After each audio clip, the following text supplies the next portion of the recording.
A blissful good morning to each and everyone who is just listening now. Welcome to my episode 4th of investment, which is about the real estate.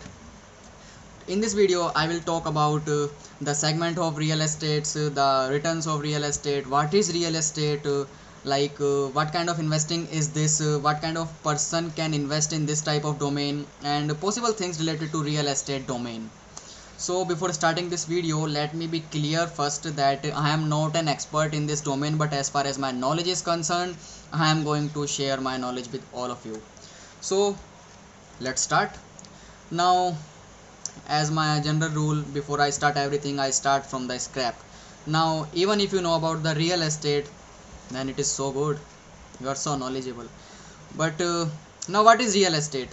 Well, real estate, there are multiple meanings of real estate when it comes to the mentality of persons, but majorly real estate is all about the properties, the buildings, the lands, and factories, and any kind of tangible asset you have in your life. Okay, okay. So after that, now real estate, the scope of real estate is not only just limited to buying. This is the business. Real estate is considered as a business. Many people are doing their business in real estate segment. Many people are pursuing their passion in the field of real estate. Now let's talk about the real estate, the basic things regarding the real estate further. After that, we have land. Now each and every one of us knows about the land, the utility of land, the utility of money. Okay, we all know that. Now, but very few of us knows that there are multiple types of land out there.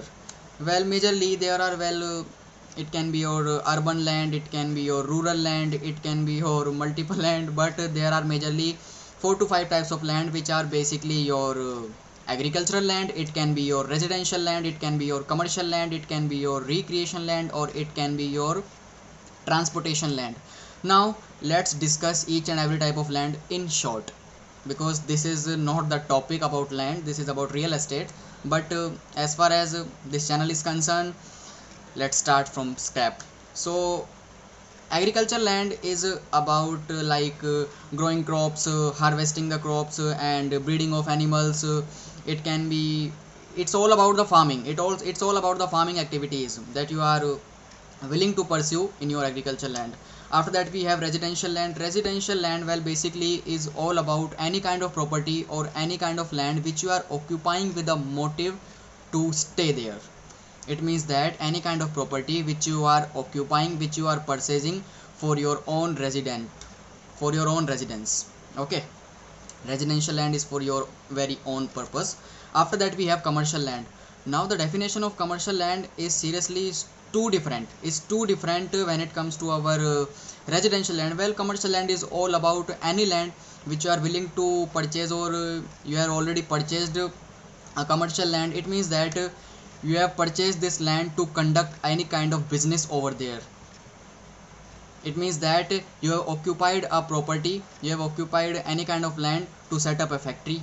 You can set up a factory, you can set up a company over there, you can set up your office, you can set up your firm, you can set up anything, but it do form part of your business. If it do form part of your business, then the land is considered as the commercial land. The utility of all kind of lands are different. The utility of agricultural land is totally different from the commercial land, because the main purpose of agricultural land is related to the farming purpose. After that, we have recreation land. Now what is recreation land? Well, recreation land is just about a small infrastructure for public utility. It can be your public parks, it can be your greeneries around there, the gymnasiums, the swimming pools, and all kind of sports field. It can be anything that yields utility to public, general public, to each and every one of us. Okay, after that, last but not the least, we have the transportation land. Now if I talk about the general sense, then transportation land means any kind of land that you have already occupied to serve the purpose of transportation. It means that if you have the enough authority, if you have the enough power, that you have occupied a land for doing transportation over there, for your very own transportation in your own name, is your transportation land. If I talk about the government transportation land, then the transportation land of governments are bus stands, railway stations, railway tracks, aircrafts, airports. It can be a private entity, it can be a public entity, it can be any entity. Okay, so these are the basics about the lands.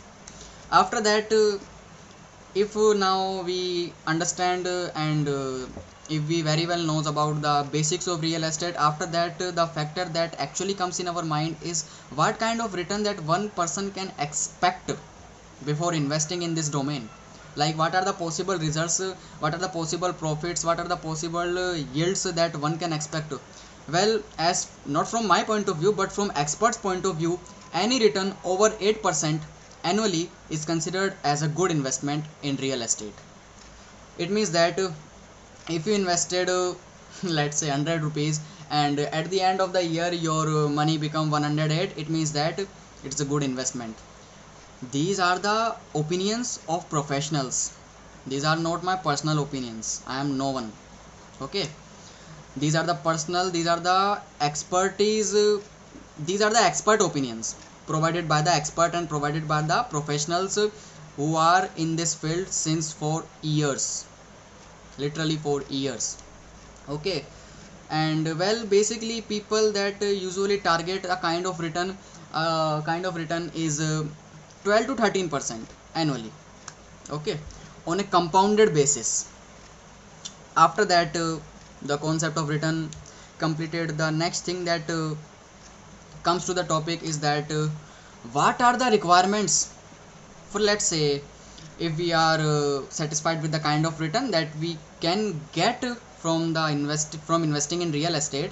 Now what are the requirements if one chooses to invest in this domain? What are those requirements? So for coming into all those requirements, let's first know the basic. Okay,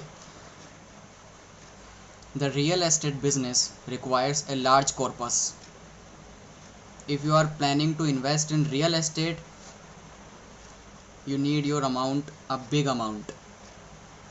It's not like a fixed income instruments, it's not like a fixed deposit, it's not like a recurring deposits, it's not like the equity that you can start your investing by just investing 100 rupees or just less than that or more than that in thousands. No, you need your corpus in lakhs, in crores. You need a big corpus, you seriously need a large corpus to invest in real estate. That's why real estate is not everyone cup of tea, and even if it is, then very few people wishes to invest in this segment because it requires a large complications. There are a lots of legal work indulged already in this field. You need a lot of court work, you need lots of legal work, you need to appoint attorneys, lawyers, and you need to pay a lot of legal fees and a lot of charges before buying and selling a property. That's why it requires more complication in terms of legality apart from the large corpus. It means that there are basically two requirements. Well, knowledge is also a factor, but before knowledge, or you can say after knowledge, the other factor that actually matters in this field is, first thing that you require a large corpus, amount in lakhs or amount in crores. After that, the another factor that you require here to invest in real estate is complications, legality. If you are okay with both these, and if you have proper knowledge of the field, then you should definitely go. Now the next question that comes is that what kind of people should go after the real estate domain?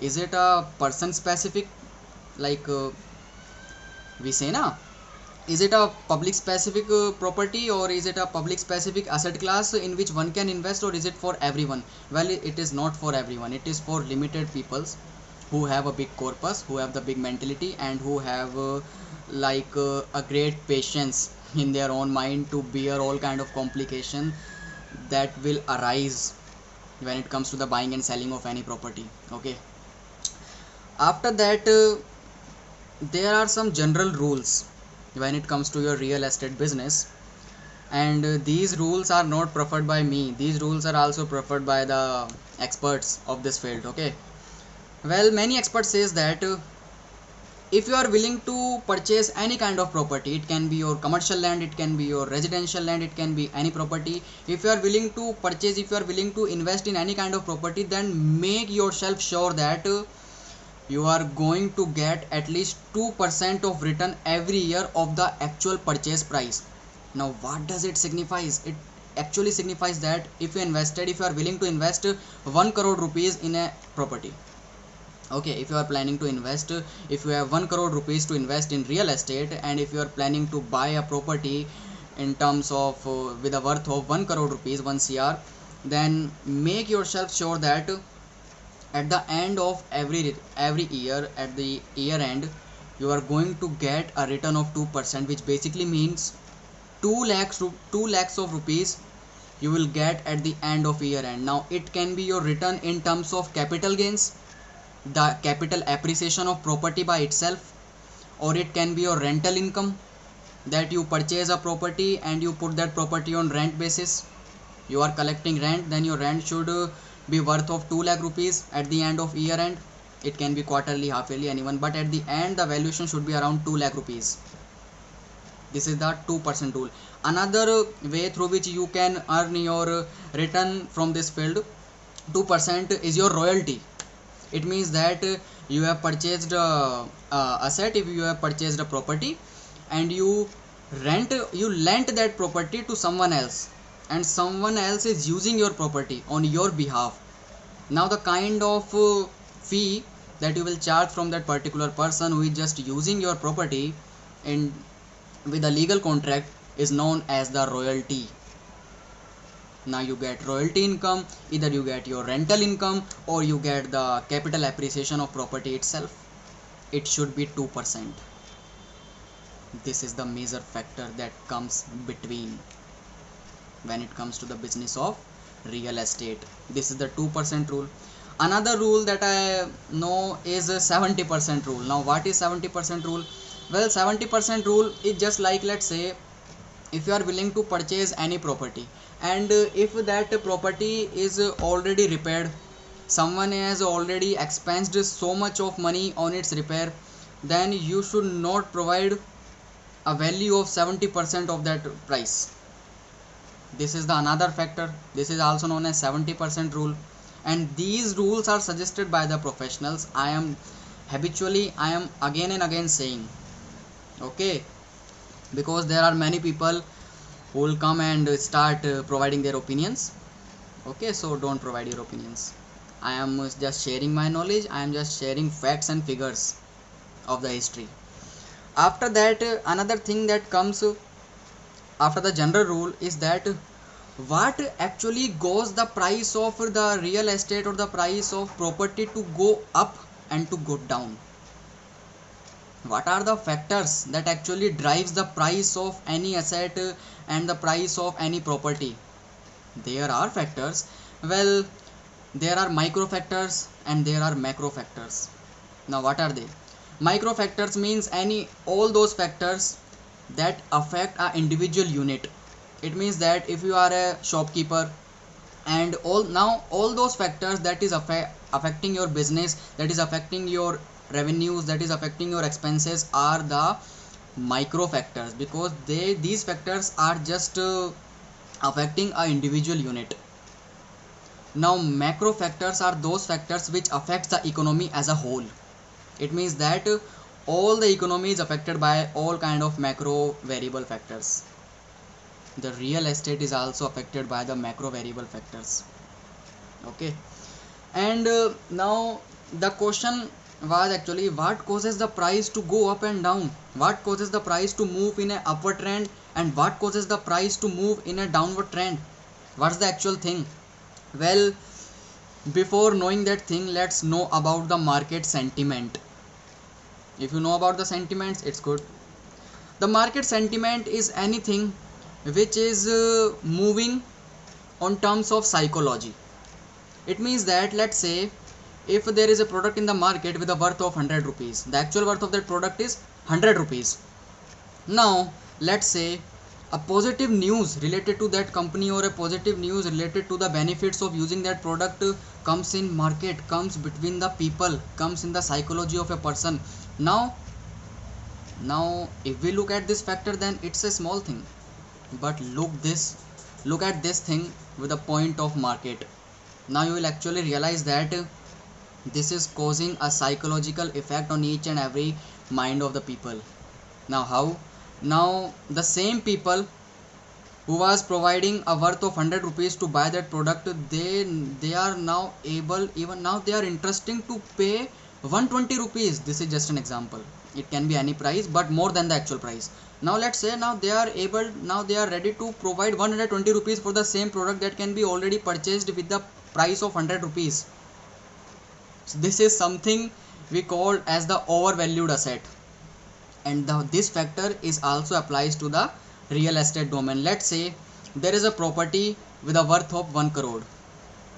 Now a positive news, it can be related to the monetary policies, it can be related to the fiscal policies, it can be related to any kind of government policies that can actually affect high trend in a real estate sector. Let's say now people are, now this policy of government, this policy of any state government is driving the minds of people so crazy. Now the people who are willing to purchase that property with a price of 1 crore rupees are the people who are now able, who are now interested to pay for that particular property more than that. It can be 2 crores, it can be 5 crores, it can be 10 crores. Now let's say if a property worth 1 crore rupees, people are interesting to pay 2 crore rupees for the same property. Now we can say that the property is overvalued. This can be vice versa too.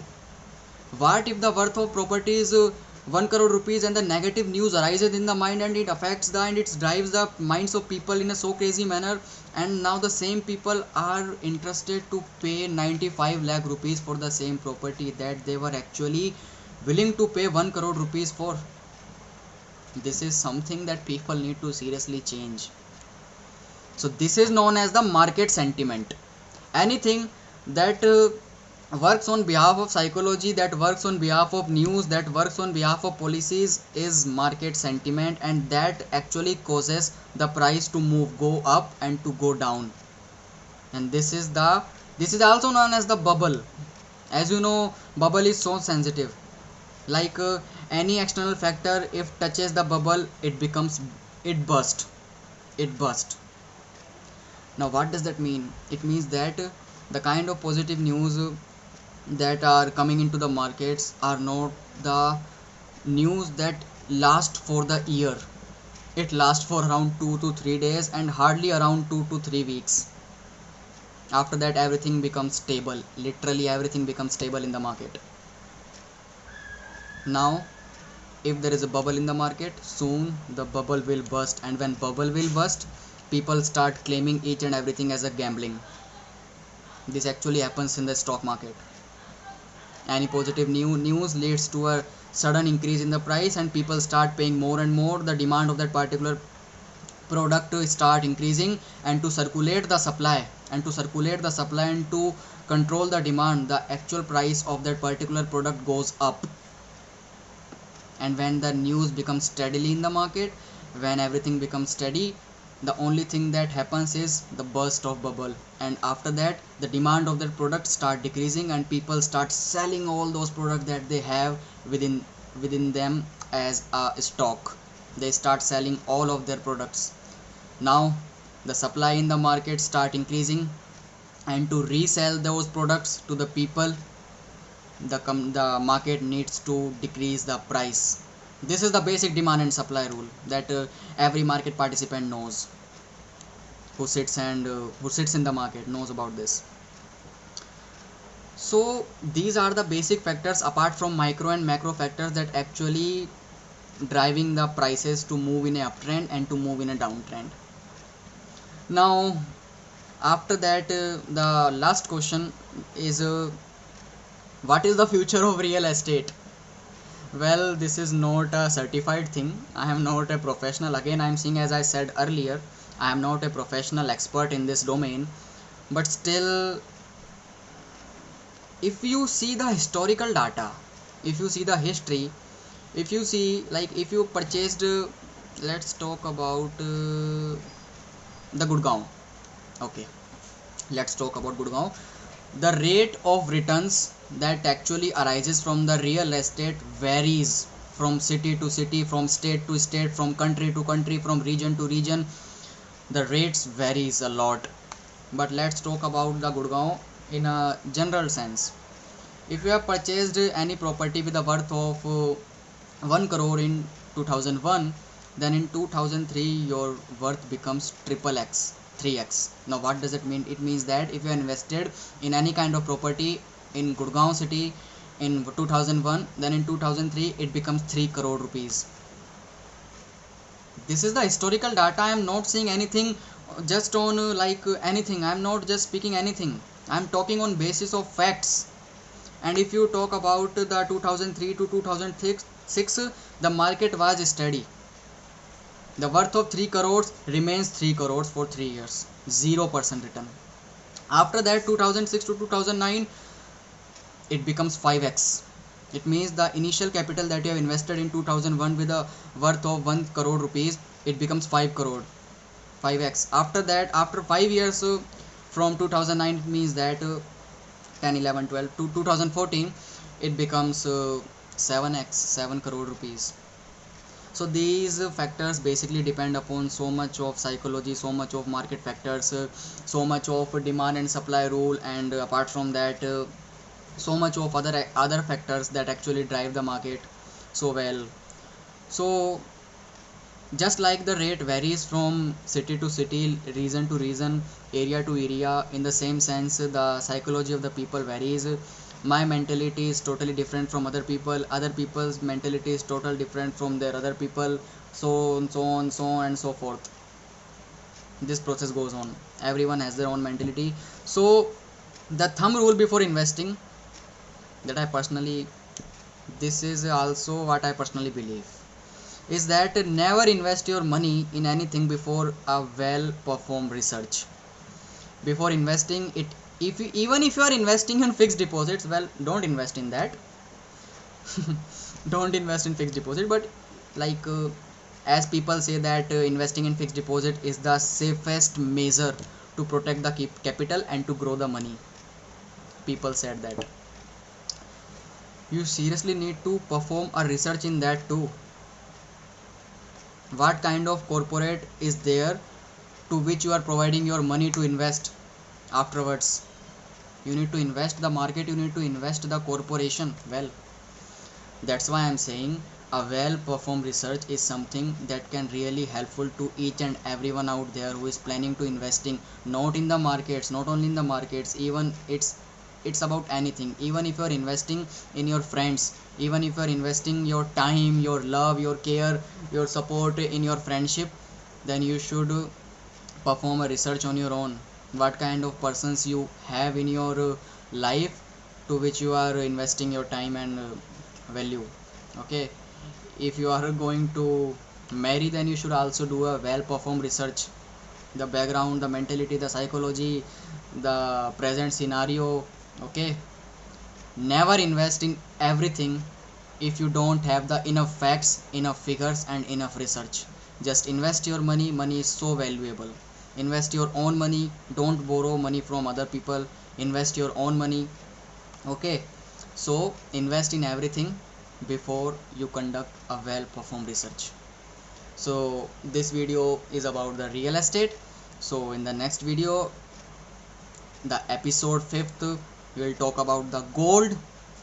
Okay, so after that I will provide some opinions of mine, a short video known as episode 6. After that this series will be finished, and after that I will start basics to stock market.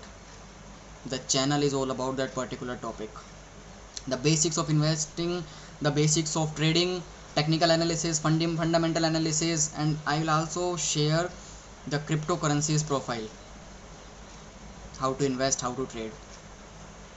So enough for today. This video is all about real estate. These are the knowledge of mine, these are the facts of mine, and enjoy, live your life. Thank you.